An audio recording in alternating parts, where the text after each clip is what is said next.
Wednesday, May 17th, 100-pound Atlas stone.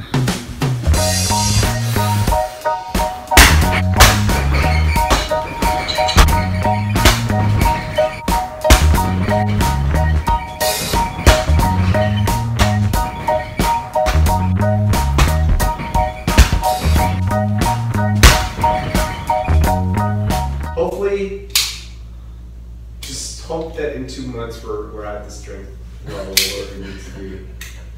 So Jaybird from YouTube asked us about attacks from behind. So attacks from behind can happen either as an ambush, someone's running towards you. In that case, you could probably hear their footsteps coming at you and maybe you can turn and face them. If it's not that, then someone has a limb on you, it's from a static position, or they're trying to turn you, right? So maybe you feel this first, or someone grabs you and turns you like that. So if it's like that, then all you gotta do is cover your vitals. If you're feeling a forceful thing pulling back here, then you gotta put up your hands and cover anything that's, or your jawline that's gonna prevent you from getting knocked out, right? Maybe you'll get knocked over, but you won't get knocked out, and that's the most important thing, because then you get back to your feet. So just to demonstrate, for example, Aaron's gonna turn around, I'm gonna grab and just throw this arm as a haymaker.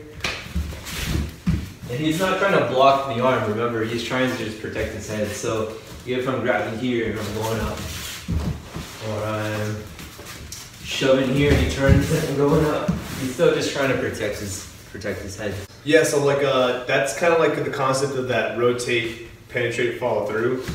So you just want to remember that if that does happen, you want to be like as physically violent, as physically aggressive as you possibly can, right? Because you're already being met with aggression, so you need to be like that and then more back. And so that concept is, like Michael was saying, is you're just covering your vitals, right? So I'm not thinking about, oh, this is gonna cover here and block here, whatever. It's just whatever. So I'm basically just grabbing my hands and throwing my weight into here, right? Now, if it works out really great, because you do Kata 100 times a day and it comes out and you do this kind of stuff and you get it, hey, great, whatever, right? But all you want to do is really rotate, penetrate, follow through. It doesn't matter if something connects, great. If it doesn't connect where you want it to connect, you just need it to hit somewhere. And that way you're turning with all your momentum into the person, you know, that kind of thing. So that knocks them off back. And maybe you're not able to grab them. Maybe you're not able to strike them really well or something like that. But maybe you're able to create a good enough bump so that you create some space and distance so you can assess what's going on. True.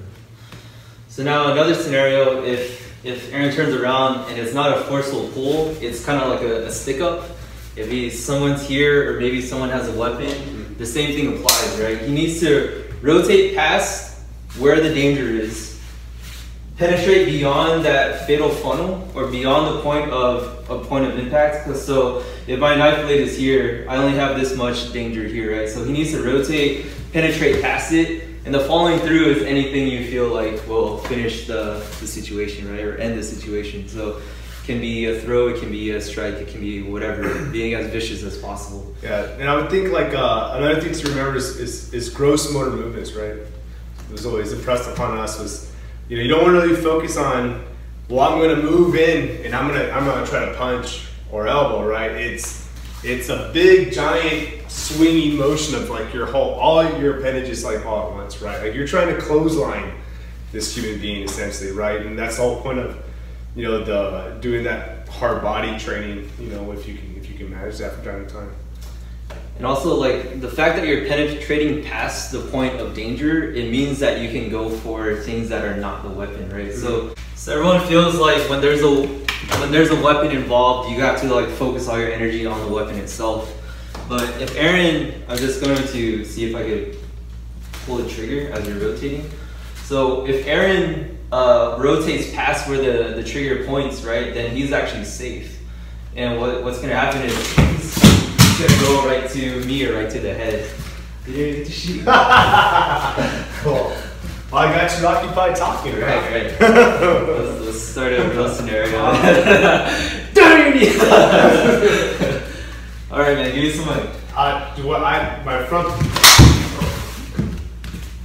And you guys notice I shot over here, right? So even if my finger was on the trigger, once you rotate it past the danger, past the fatal funnel, then everything else is just trying to get me to stop thinking, attacking the computer. Yeah, and so like that, I'm not going for, I wasn't like, oh, I'm gonna put a sleeper choke on Michael, right? Like this stops here for the sake of our explanation, but once this happens, like I'm just throwing his whole body into the ground, right? I luckily grabbed here, this hand came around, so then it just all just flings him like, as much as I can head first into the floor.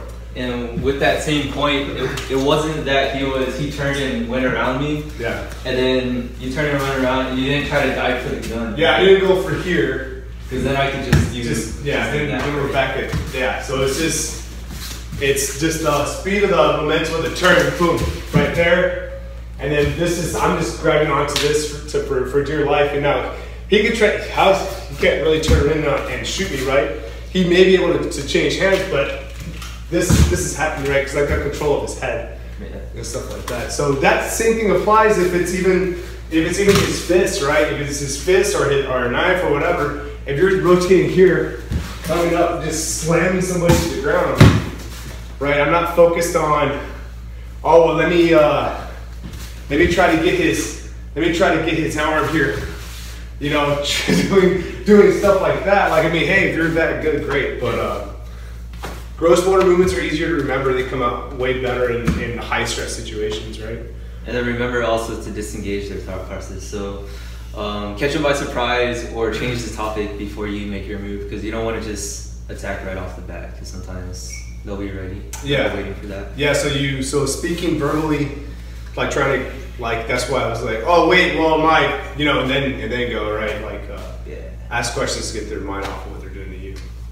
If somebody tackles you from the back, lower your center of gravity, because you gotta prevent yourself from falling over, right? So if I'm here, he turns around and I do this, first thing Aaron needs to do is drop his center so that I can't lift him up, or so that I can't drag him down, right? So he can, if he stands straight up, I'm gonna be able to manipulate him pretty easily. But once he spreads his base, I'm not gonna be able to lift him up. It's gonna be more of a struggle for myself as the attacker. So if you feel like a bear hug behind you, just drop your center, deep shikodashi. Right? Yeah, so you can do it that way, or you can even, like, you know, if you're doing like a wrestler trying to switch or sit out, you can sit back into your opponent too, make them carry you. Definitely. Cool, so hopefully that answers your question. If you have more, ask away. So we got these gifts from Budo Online, budoonline.co.uk. They're all grip working stuff. So like that thing there, I think you thread it through. Oh, it's an elastic band. That's pretty cool. Yeah. So it's like a resistance with a gi on the bottom, gi material. So we're gonna try all these out, and then we're gonna probably make a grip video in the next couple weeks, grip training video, and we'll show you guys some of the stuff we do to train our grips to get them getting better. So thanks again, Budo Online. It's pretty heavy, man. There's a lot of tension.